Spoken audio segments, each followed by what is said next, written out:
असम के डिब्रूगढ़ के रहने वाले धीरज विकास गोगोई ने नदी प्रदूषण को रोकने के लिए एक अनूठी पहल की शुरुआत की।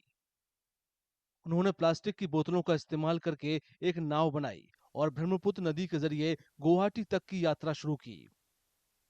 धीरज ने 3,300 प्लास्टिक की बोतलों से 500 किलोग्राम वजनी, 28 फीट लंबी और 5 फीट चौड़ी नाव बनाई है। उनका कहना है कि ये यात्रा ब्रह्मपुत्र नदी को साफ करने के लिए चल रहे उनके अभियान का हिस्सा है।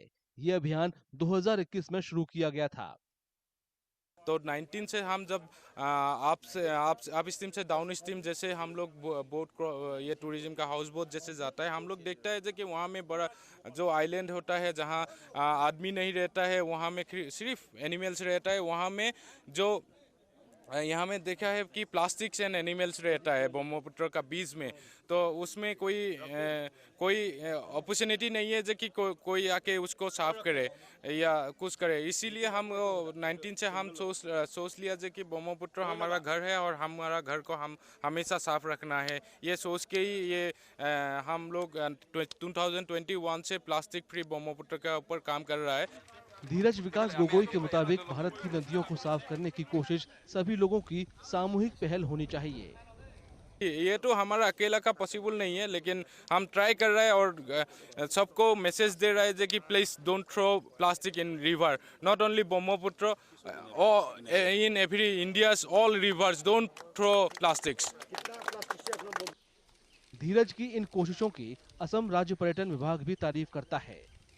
विभाग के अधिकारियों के मुताबिक नदी में प्लास्टिक कचरा फेंकने के खतरनाक प्रभावों के बारे में लोगों को शिक्षित करने की बहुत जरूरत है। पब्लिक ने ब्रह्मपुत्र नदियों को डस्टबिन जैसे अब यूज कर रहा है।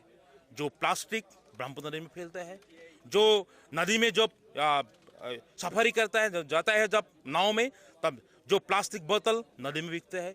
इसलिए नदी कोल का जो जीवकुल है, ये अब मछली सोचे, ये जितना ब्रह्मपुत्र नदियों में जीवकुल है, उसके लिए ये प्रत्याह्वान हो गया है। क्योंकि कैसे सर्वाइव करे।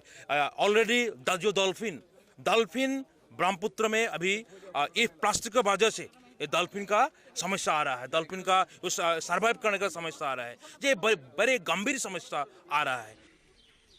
धीरज पहले भी ब्रह्मपुत्र नदी में इसी तरह की यात्राएं कर चुके हैं। प्लास्टिक मुक्त ब्रह्मपुत्र अभियान के तहत धीरज गुवाहाटी तक अपनी 13 दिन की यात्रा के दौरान ब्रह्मपुत्र नदी में फेंके गए प्लास्टिक कचरे को इकट्ठा करेंगे।